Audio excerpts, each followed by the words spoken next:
आस्तिक सज्जन माणूस म्हटला, रे बाबा सर्व काही तोच करतो, आपल्याला भोजनही तोच पुरवतो, आपल्याला जीवनदानही तोच देतो, हा इथपर्यंत सर्व काळाचा धर्ता करता तोच आहे. हा म्हणला, नाही नाही तुम्ही असं म्हणता, पण मी माझ्या हाताने खातो, मला वाटेल तेव्हा खातो. हा मला जर वाटलं मी जेवणार तर मी जेवेन, नाही जेवायचं म्हटलं तर मी जेवणार नाही.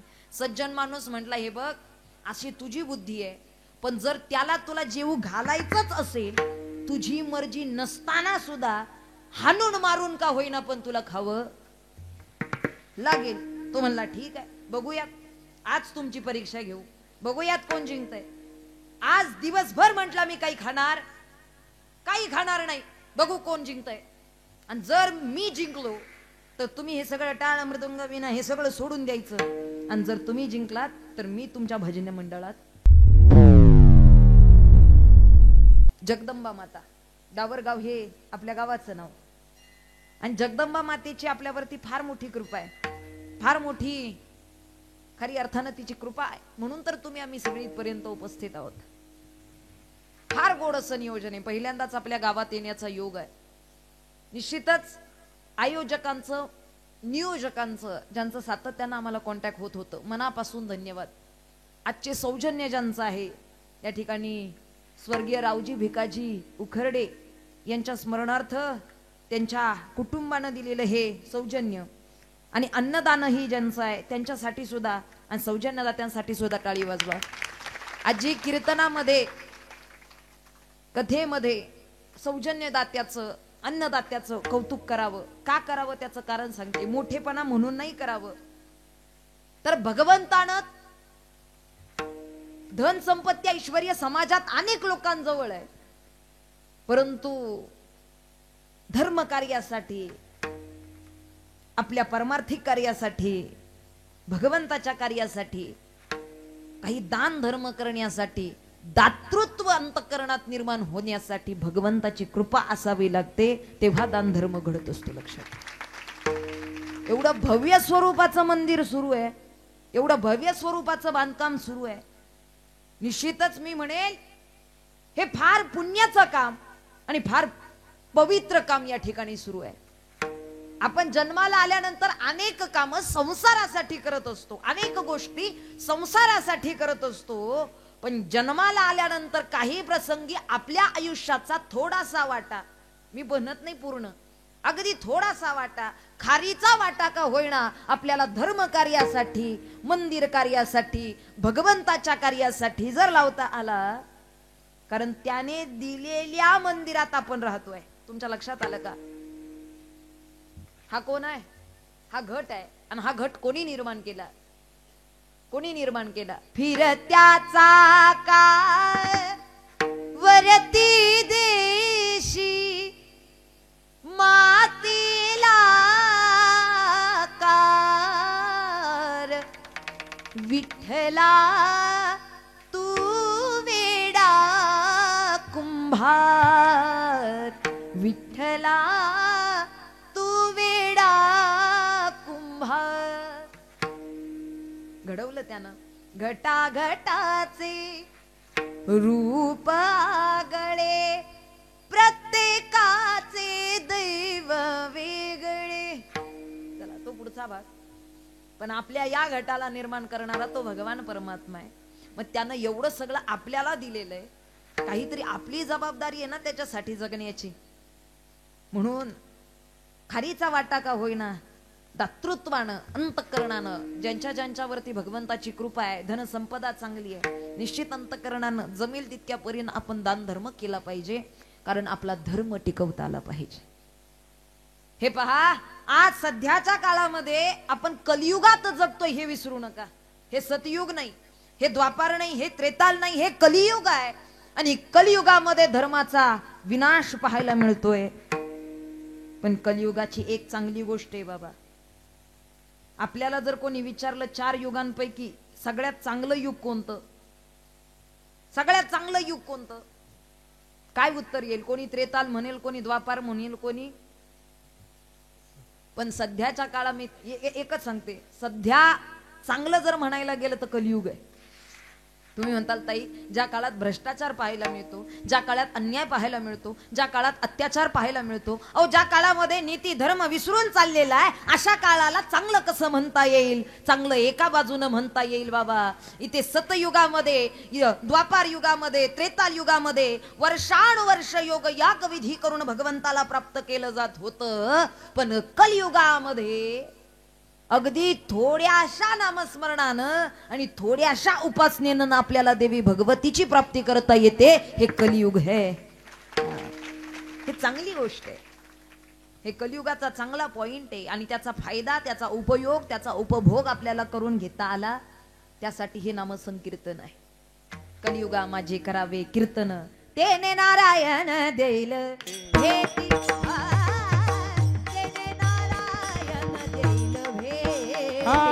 तेने नारायण देईल भेटी, तेने नारायण देईल भेटी. कलियुगा माझी करावे कीर्तन, कलियुगा माझी करावे कीर्तन, कलियुगा माझी कलियुगा माझी करावे कीर्तन. नारायण देईल भेटी, तेने नारायण देईल भेटी. तेने नारायण देईल भेटी.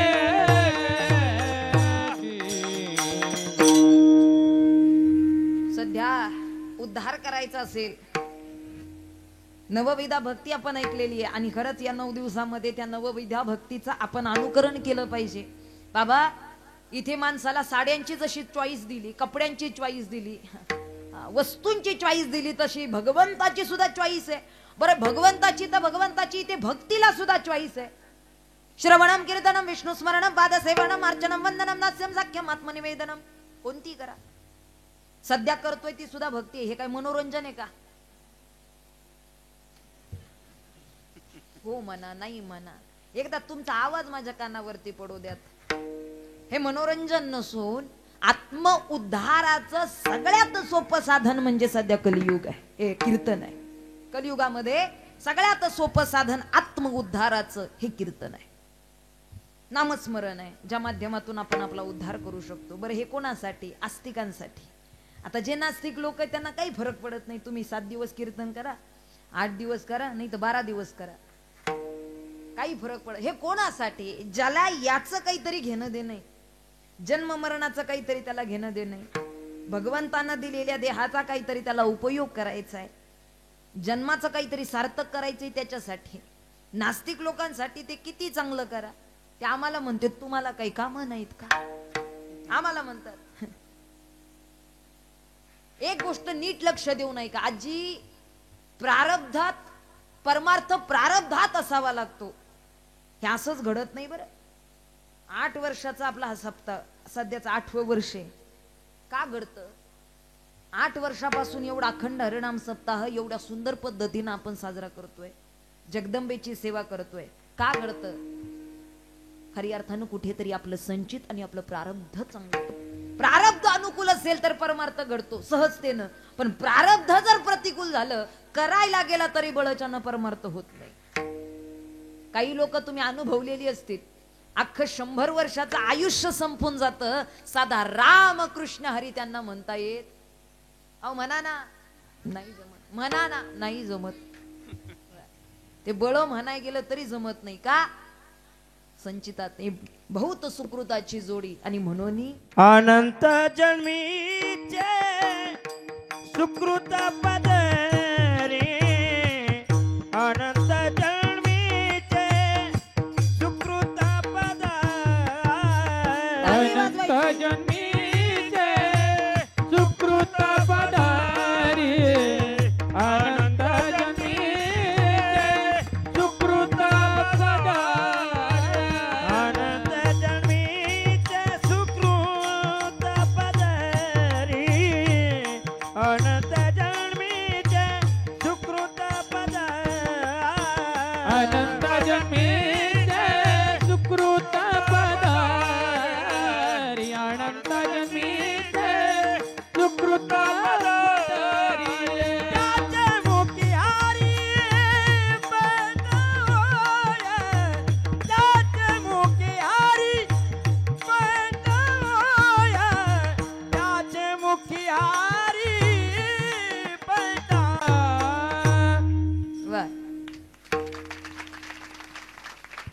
मी सुरुवातीला सांगितलं, इथे टाळीची टाळाटाळ करू, जर तिथली टाळाटाळ आपल्याला थांबवायची असेल तर इथे टाळीची टाळाटाळ करू नका. कारण इथे जर या टाळीला चुकलात, इथे जर या भजनाला चुकलात, मी सांगत नाही, ज्ञानेश्वरी सांगते, ज्ञानोबाराय सांगतात, मग पुण्याईची कवटी सरे सवेची इंद्रपणाची उटी उतरे आणि येऊ लागती म्राघारे मृत्यू लोकी. हे पुण्यकर्म इथंच कमवता येतं. आणि जर नाही कमवता आलं, नाही आपल्याला ते प्राप्त करता आलं, काय उपयोग आहे? फक्त एरझार होईल हो, बाकीचं काही होणार नाही. त्यामुळे टाळीचं महत्व कीर्तनात ध्यानात ठेवा. वाजू वाटल्या मोकळ्या मनानं टाळ्या वाजवत जा. आणि ज्यांना परमार्थात टाळी वाजवायची नसेल, किमान आपल्या आरोग्याच्या दृष्टीनं तरी टाळी वाजवत चला. माझी विनंती, सगळ्यात सोपा व्यायाम आहे आरोग्याला चांगलं ठेवण्याचा. काय? दिवसातून नंतर प्रयोग करा, 10 मिनिटं किमान कीर्तन असो किंवा नसो, यांना काही सांगा ते लगेच सुरू होते. आणि आता शक्तीचं अधिष्ठान चालू आहे असल्यामुळे पावर जास्त आहे. 10 मिनिटं किमान, जास्तीत जास्त तुम्ही वाजवू शकता किती, 70 ते 80 वेळा दिवसात टाळी वाजली पाहिजे. 70 ते 80 वेळा टाळी वाजली पाहिजे. आणि जोरात, आपल्याला तरी त्याचा आवाज आला पाहिजे. जेव्हा टाळी वाजते आपल्याला कितीदा अनुभव आला असेल, हाताला खाज सुटते, काय होतं, मुंग्या येतात. म्हणजे काय, ब्लड सर्क्युलेशन चांगलं होतं. या नवरात्रीच्या दिवसात सुद्धा काही लोक उपवास करताना पायात चप्पल, काही लोक म्हणतात अरे काय अंधश्रद्धा आहे, हे असं असं असं केल्याने कुठे देवी भगवती प्राप्त होते का, जगदंबा प्राप्त होते का? हे पहा, तुम्हाला नाही आध्यात्मिक दृष्ट्या तुम्हाला त्याचं ज्ञान कळालं, किमान आरोग्याच्या दृष्टीनं तरी ते फायद्याचं आहे, वाया जात नाही. परमार्थ कधीच तोट्याचा नाही, परमार्थात फायदाच आहे. काय फायदा? अनवानी पायानं चाललं जातं, 9 दिवस चप्पल घालत नाही उपवास करताना काही माणसं. त्याच्या पाठीमागे फार सुंदर त्या ठिकाणी कारण आहे. आपण वर्षाची सगळी एनर्जी आत्ता साठवतोय, वर्षामध्ये आपल्याला जेवढी ऊर्जा लागते, कारण अनवानी पायानं चालल्यानं ब्लड सर्क्युलेशन चांगलं होतं. सगळे पॉइंट तिथे ॲक्युप्रेशर आहेत, लक्षात ठेवा. आणि ज्यावेळी ते 9 दिवस अनवानी पायानं चालतं, शरीर ऍक्टिव्ह राहतं. आणि वर्षभरासाठी खऱ्या अर्थानं ते ब्लड सर्क्युलेशन फार सुंदर चांगलं होतं शरीरामध्ये. होता होईल तेवढी चांगली दृष्टी, चांगले सदृढपणा येतो. खऱ्या अर्थानं टाळीचंही महत्व आहे. जेव्हा टाळी वाजवतो हाताला मुंग्या येतात, ब्लड सर्क्युलेशन चांगलं होतं. आणि जेव्हा रक्ताभिसरण क्रिया शरीरात चांगली होते, तेव्हा असंख्य रोग नष्ट करण्याची ताकद एका टाळीत राहते. म्हणून टाळी वाजवा, निवांत वाजवा. कीर्तन झाल्यावर आपल्याला वेळ आहे. हे पहा, हे टाळीचं महत्व मी का सांगितलं सुरुवातीला, येणाऱ्या पुढे कीर्तनात आपल्याला पुढंच सांगायला नको. निश्चित कलियुगामधून आपण आपला उद्धार करायचा आहे. या काळामध्ये आपण आपला उद्धार नामस्मरणानं, आणि खरंच पुण्याचं काम. प्रारब्ध चांगलं असेल तर परमार्थ चांगला घडतो आजी. नाही तर 8 दिवसाचा सप्ताह असून सुद्धा काही लोकांना येता येत जमतं का? बरं काकड्याला नाही जमलं, किमान प्रवचनाला तरी यावं ना. बरं प्रवचनाला नाही जमलं तर कीर्तनाला तरी यावं ना. पण ते काकड्याला नाही, प्रवचनाला नाही, हरिपाठाला नाही, कीर्तनाला नाही, भजनाला नाही, 8 दिवस ते कुठंच नाही.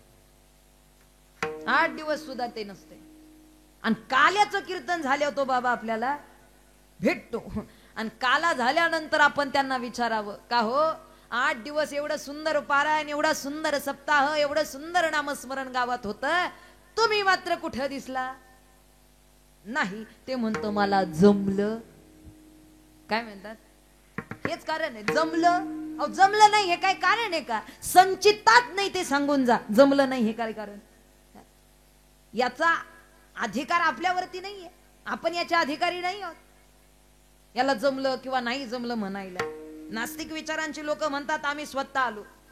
परमार्थ भक्त संत सांगतात देवे दिला देह भजना गोमटा, त्यानं दिला देता देवविता नेता नवविता, किंबहुना ऐसा तू समर्थ ब्रह्मांडाचा तो याचा करताय. त्यामुळे निश्चित इथपर्यंत पोहोचवण्याची, इथून पुन्हा घरी पोहोचवण्याची ताकद त्याच्यामध्ये.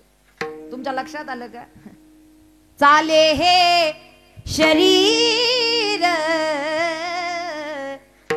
कोणाची आसते, कोण बोलविते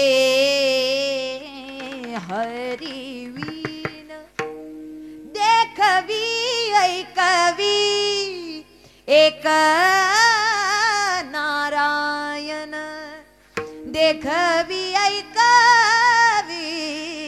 एक नारायण देखवी ऐकवी एक नारायण तयाचे भजन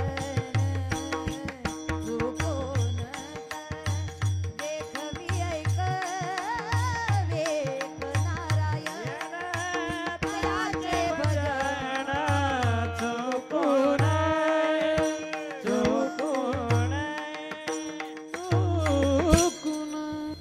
वेळ निघून गेल्यानंतर माणसाला जाग येते, पण खरंच हे जगदंबा मातेची आपल्यावरती कृपा आहे की जे आपलं हे चांगलं भाग्य चांगलं परमार्थ आपल्याला करता येतोय. आजी फार सुंदर नियोजन आहे. पहिल्यांदाच आपल्या गावात येण्याचा योग आहे. जगदंबा मातेची आपण सेवा करतोय.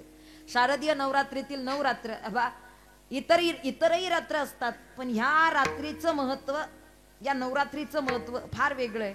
आपल्या जीवनाचं कल्याण आणि आपल्या जीवनाचा उद्धार करणाऱ्या फक्त 10 रात्री आहेत. किती? फक्त वर्षातल्या 10च रात्री आपल्या जीवनाचं कल्याण करणार आहेत. इतर रात्री असतात, पण तो फक्त अंधाराच्या रात्री. पण कल्याणाच्या रात्री या नवरात्रीच्या 9 रात्री आणि महाशिवरात्रीची 1 रात्र अशा मिळून 10 रात्री आपल्या जीवनाचा उद्धार आणि कल्याण करतात. त्यामुळे या रात्री, या नवरात्रीची नवरूप, नवरूपाचे नवरंग, नवरंगाची नवभक्ती आपण सगळेजण इथपर्यंत करतोय. आजचा 3रा दिवस आहे आणि 3ऱ्या दिवशी दुर्गा मातेच्या, पार्वती मातेच्या, जगदंबा मातेच्या त्या चंद्रघंटा या अवताराची उपासना आजच्या दिवशी आपण कोणता? आजचा पहिल्या दिवशी शैलपुत्री, दुसऱ्या दिवशी ब्रह्मचारिणी, आजची चंद्रघंटा, उद्या कुष्मांडा, ज्यातून विश्व निर्माण केलं होतं. बाबा असं म्हणतात पुराणात की काहीच नव्हतं जेव्हा देवी भगवती निर्माण झाली, आणि भगवती मातेनं, त्या एका जगदंबेनं, त्या एका शक्तीनं हे विश्व निर्माण केलं. मग इथले पुरुष आणि स्त्री, अगदी जलचर जानवर कोणी असू द्यात, पशु प्राणी, अगदी छोट्यातले छोटे जीवजंतू, मोठ्यातले मोठे विक्राळ असणारे जीवजंतू, त्या भगवतीचं रूप हे ध्यानात ठेवा. मग तुम्ही पंढरपूरच्या पांडुरंगाची सेवा केली काय? भगवान श्रीकृष्णाची सेवा केली काय? प्रभू श्रीरामांची सेवा केली काय? ती देवी भगवती पर्यंतच पोचते, याला विसरू नका. तुमच्या ध्यानात आलं का? कारण ती त्याच्यापासूनच, भगवान शंकरांना पार्वती मातेनं निर्माण करावं एवढं ध्यानात ठेवा. म्हणजे हे विश्वच त्या भगवतीपासून निर्माण आहे, हे ब्रह्मांडच त्या भगवतीपासून निर्माण आहे. निश्चितच आपण तिची उपासना करतोय. सुख, समृद्धी आणि समाधान जीवनामध्ये प्राप्त व्हावं या पाठीमागचा हेतू आहे. आणि त्या योगानं आपण कीर्तनाच्या माध्यमातून पाहत असतो. जगद्गुरु तुकोबारायांचा 3 चरणांचा अभंग आहे. काया वाचा मने झाला विष्णुदास, काम क्रोध त्यास वाधतीना, विश्वासी तो करी स्वामीवरी सत्ता, सकळ भोगिता होय त्याची.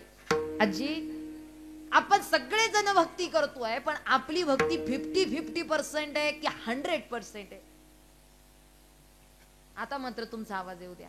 आपली भक्ती 50% की 100%?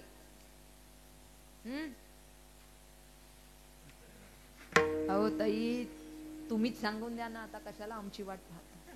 आपली भक्ती 50% आपण प्रापंचिक माणसं आहोत, बरोबर. आपण प्रापंचिक असल्या कारणानं आपला परमार्थ 100% घडत नाही.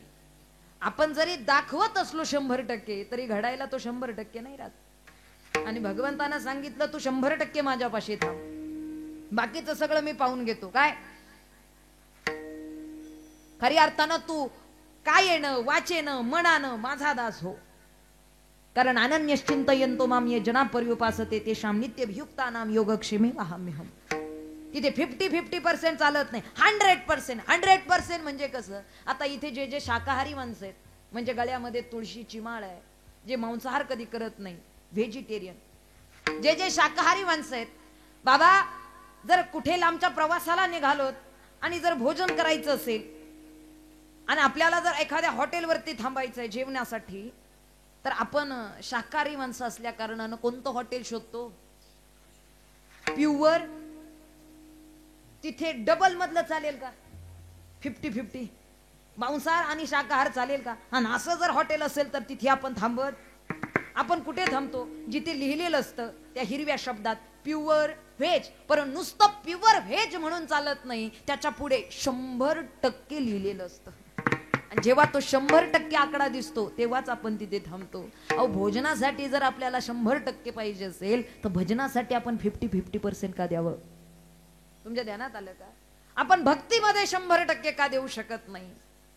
संत सांगतात हा प्रपंच आहे, हा मोह माया जाळ आहे, जे माणूसाला पाठीमागं खेचत असतो. पण संतांनी याच्यातूनही मार्ग दाखवला. संसारी असावे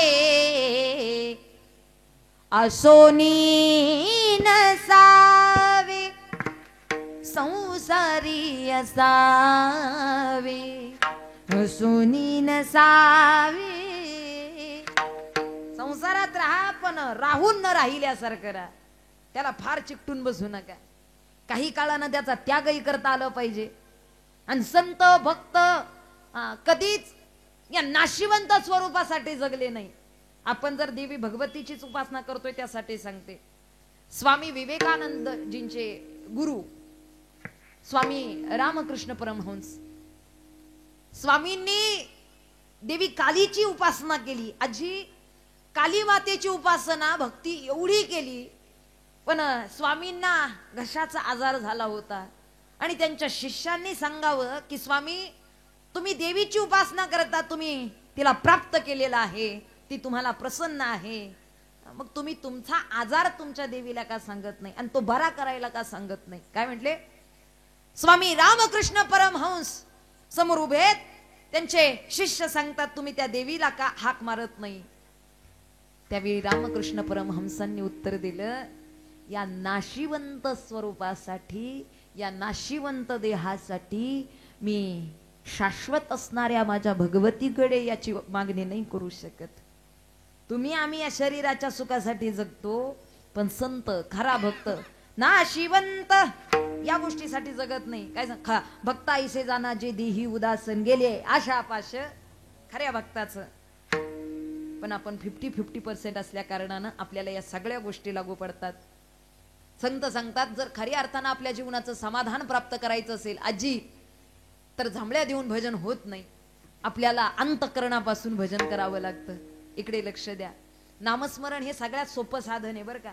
तुम्ही बाकीचं काही करू नका, फक्त देवाचं नामस्मरण करा. साधनात सोपे नाम हे केवळ, साधनात सोपे नाम हे केवळ, याविन सकळ शिनवाया, याविन सकळ शिनवाया, साधनात सोपे नाम हे केवळ. सगळ्यात सोपं साधन, पण काही लोक त्यालाही मानत नाही. काय देवाचं नाव, काय देवाचं भजन, काय करतो देव? एक जण म्हणला ताई काय करतो तुमचा देव? म्हणला आमचा सर्वा घटी राम देहादेही. आताच सांगितलं, तो घटाघटात प्रत्येकाच्या तो स्थित. आमचं तुमचं करत बसू नका, याच्यातच माणसाचा परमार्थ अर्धवट आहे. काय करतो तुमचा देव? बाबा असं म्हणू नको. काय करतो देव? म्हटलं काय नाही केलं त्यानं, सर्व काही करता धरता तो आहे. नाही नाही म्हणला काय केलं ते सांगा. अरे बाबा काय नाही केलं, सर्व काही करता धरता, काय केलं ते सांगा. वैताग आला. म्हणलं कोरोनाच्या काळात शेजारच्याला नेलं तुला ठेवलं, हे काही कमी केलं का त्यानं? तुमच्या ध्यानात आलं ना? एक जण म्हणला ताई मी विज्ञानाला मानतो, मी विज्ञानाला मानतो, मी देवाला मानत. अशी बरीचशी माणसं आहेत. आता फॅशन झाली आहे काही प्रसंगी देवाला न मानण्याची. देवाला मानत नाही, मी विज्ञानाला मानतो. म्हटलं तू मानूच नको. अहो आपल्या न मानण्यानं त्याच्या अस्तित्वाला काही फरक पडणार आहे का? अहो तो निर्गुण निराकार आहे, तो सगुण साकार आहे. नाही नाही म्हणला असं कसं, मी मानणार नाही. म्हटलं तू मानू नको, त्याला काहीच फरक पडणार नाही. पण ज्या दिवशी तो तुला मानणार नाही त्या दिवशी तुझ्या दारासमोर गर्दी झाल्याशिवाय राहणार. तुमच्या ध्यानात आलं का? तो मानतोय म्हणून हे चांगलंय. ज्या दिवशी तो मानणार नाही, राम आहे म्हणून राम म्हणू शकतो. राम निघून गेला, जग राम राम म्हणतं, आपल्याला राम म्हणता येत? सांगण्याचं तात्पर्य त्यानं निर्माण केलेले आहे. नास्तिक लोकांना आणि काही प्रसंगी भगवान हे बा हे सर्व काही करता धरता तोय. मी का सांगते पुन्हा पुन्हा, जर त्याला आपल्याला खाऊ घालायचं असेल तो कुठल्याही परिस्थितीत आपल्याला खाऊ घालेल. आणि उपाशीच जर ठेवायचं असेल तो कुठल्याही परिस्थितीत उपाशी, पंचपक्वान नाही येऊ द्या, उपाशीच राहणार. का सांगते मी, एक नास्तिक आणि एक आस्तिक दोघांची घरं शेजारी शेजारी. आजी, एक मानणारा आणि एक न मानणारा. आतापर्यंत दोनच वर्ग माहित होते, आता तिसरा वर्गही सुरू झालेला आहे. पहिला मानणारा, दुसरा न मानणारा आणि तिसरा मानणाऱ्याला न मानू देणारा. ते कीर्तनाला निघालेलं असतं ते त्याला खाली बसवतो. इकडे काय ते कीर्तन, काय ते भजन, काय ते इथे बस. आणि अशा व्यक्तीला मृत्यूनंतर कनिष्ठ गतीच प्राप्त होते, लक्षात ठेवा. एक वेळेस परमार्थ न करणारा तरी मध्यम गतीला पोहोचेल, पण करणाऱ्याला न करू देणारा मात्र अधोगतीला पोहोचतो, एवढं ध्यानात ठेवा. काय म्हणला, काय उपयोग आहे या सगळ्याचा. आता नास्तिक लोक आणि आस्तिक लोक, नास्तिकाचं घर शेजारी. आपला आस्तिक माणूस सकाळी उठला की काकडा करायचा, भजन करायचा, देवाचं नामस्मरण करायचा, आणि याचा परिणाम त्या नास्तिकाला त्रास व्हायचा. ते म्हणायचं काय सकाळी उठल्यापासून सारखं भजन चालू असतंय, विठ्ठल विठ्ठल विठ्ठल सारखं सुरूच, काय उपयोग आहे म्हणला. एकदा भांडण घेऊन त्याच्याकडे गेला. ऐकताय तुम्ही सगळ्या, ऐकताय तुम्ही, जागे असल्याचं लक्षण करा असं फक्त. हे पा, वक्ता राजकीय क्षेत्रातला पुढारी नेता असो किंवा वारकरी संप्रदायातील कीर्तनकार असो, वक्त्याला श्रोत्यांनी दिलेल्या मानधनापेक्षा श्रोत्यांच्या प्रतिसादाची अपेक्षा जास्त राहते. त्यामुळे बरं वाटलं तर असं करत चला, नाही बरं वाटलं असं करा, पण आपलं काहीतरी थोडं जागे असल्यासारखं. आता ते भांडण घेऊन गेला, म्हणला मला त्रास होतो, सकाळी उठल्यापासून तुमचा रामकृष्ण हरीन विठ्ठल विठ्ठल सारखं चालू राहतं, झोप सुद्धा नीट लागू देत नाही, काय करतो देव. म्हणला काय करतो. आस्तिक सज्जन माणूस म्हटला, रे बाबा सर्व काही तोच करतो, आपल्याला भोजनही तोच पुरवतो, आपल्याला जीवनदानही तोच देतो, हा इथपर्यंत सर्व काळाचा धरता करता तोच आहे. हा म्हणला नाही नाही, तुम्ही असं म्हणता, पण मी माझ्या हाताने खातो, मला वाटेल तेव्हा खातो. हा मला जर वाटलं मी जेवणार तर मी जेवेन, नाही जेवायचं म्हटलं तर मी जेवणार नाही. सज्जन माणूस म्हटला, हे बघ अशी तुझी बुद्धी आहे, पण जर त्याला तुला जेवू घालायचंच असेल, तुझी मर्जी नसताना सुद्धा हाणून मारून का होईना पण तुला खावं लागेल. तो म्हणला ठीक आहे, बघूयात, आज तुमची परीक्षा घेऊ, बघूयात कोण जिंकतंय. आज दिवसभर म्हटला मी काही खाणार नाही, बघू कोण जिंकतंय. आणि जर मी जिंकलो तर तुम्ही हे सगळं टाळ मृदंग विना हे सगळं सोडून द्यायचं, आणि जर तुम्ही जिंकलात तर मी तुमच्या भजनी मंडळात येईल. ठीक आहे म्हटलं, चालेल. आज दिवसभर मी काही खाणार नाही. त्यानं दृढ निश्चय केला, काही झालं तरी चालेल पण आज काही खाणार नाही. तो घरापासून जंगलात निघून गेला. म्हणला घरी राहिलो कोणीतरी आग्रह करून काहीतरी खाऊ घालेल म्हणून तो जंगलात निघून गेला.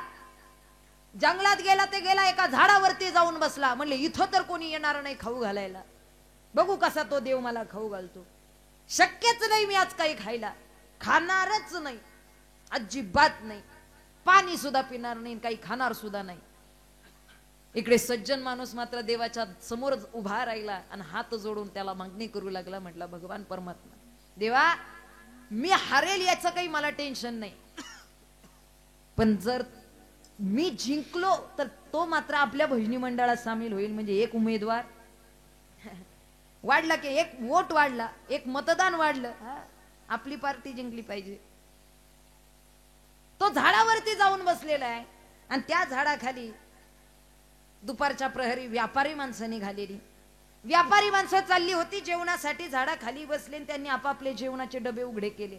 असं पंचपक्वान्न सगळं भरलं होतं. आणि जेवणाला सुरुवात करणार तेवढ्यात चोरांची टोळी आली. चोरांची टोळी आली तेवढ्यात व्यापारी आपापला बॅग घेऊन उठून निघून गेले. डबे आहेत जागच्या जागी राहिले.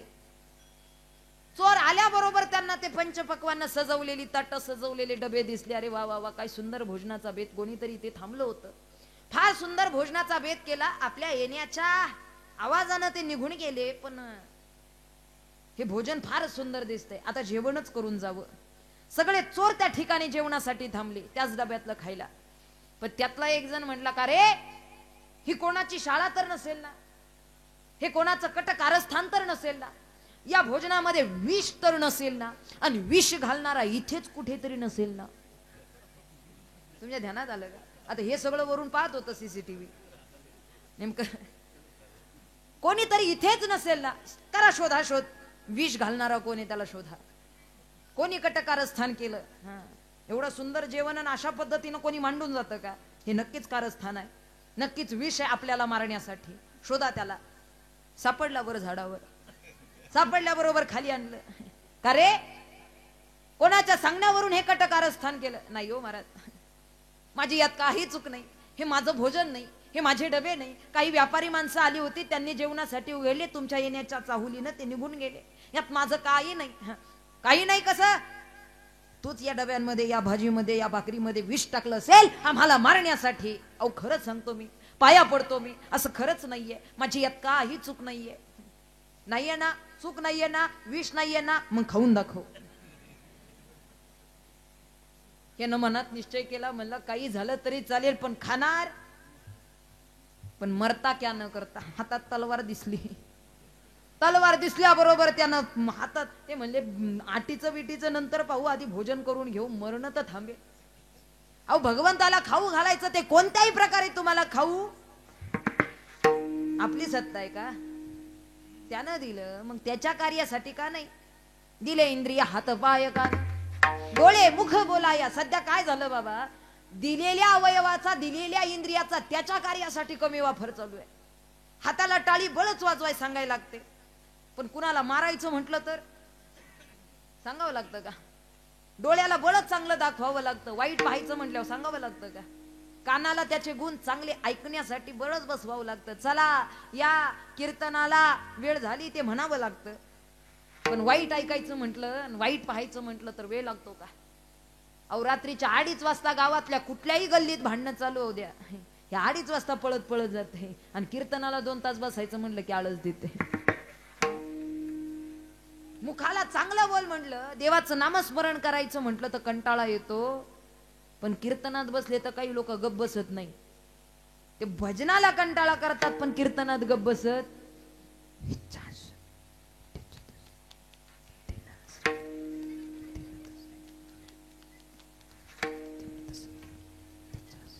तिसरीला सुद्धा कळत नाही नेमक्या बोलत्यात का.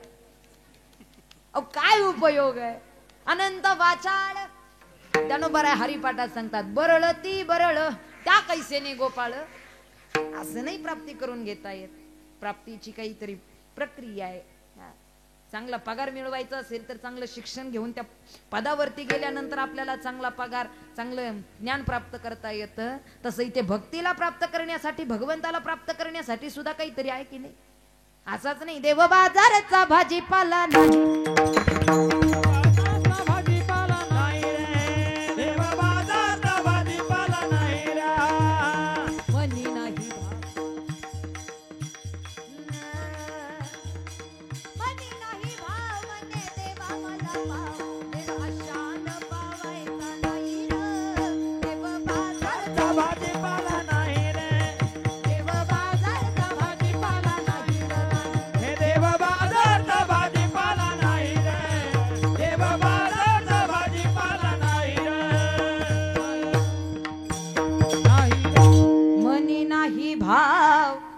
म्हणे देवा मला पाव, म्हणे नाही बाव, म्हणे देवा मला पाव. देवा शान पावायचा नाही र, देव बाजारचा भाजीपाला नाही र. खरी अर्थानं काहीतरी प्रक्रिया आहे. मग काय प्रक्रिया आहे? आपण कोणाचे दास व्हा? जगाचं दास्यत्व करून आपल्याला मोक्ष आणि किंवा साध आपली जन्माचं सार्थक नाही होणार. जर खरंच आपल्याला जन्माचं सार्थक करायचंय तर कुणाचे दास व्हा आणि कसे व्हा? अभंगाच्या प्रथम चरण. काया वाचा मने झाला विष्णू दास, काया वाचा मने झाला विष्णू दास, काया वाचा मने झाला विष्णू दास, टाळी वाजवायची. काया वाचा मने झाला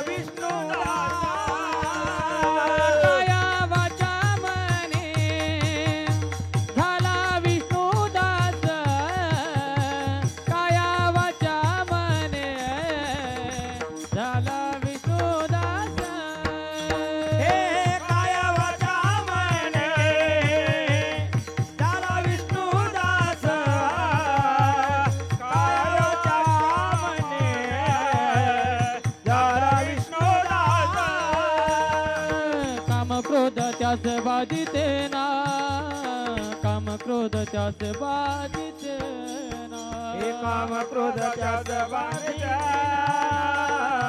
काम क्रोध त्यास बाधिते काम क्रोध त्यास बाधिते ना काम क्रोध त्यास बाधिते ना काम क्रोध त्यास बाधिते काम क्रोध त्यास बाधिते विश्वासात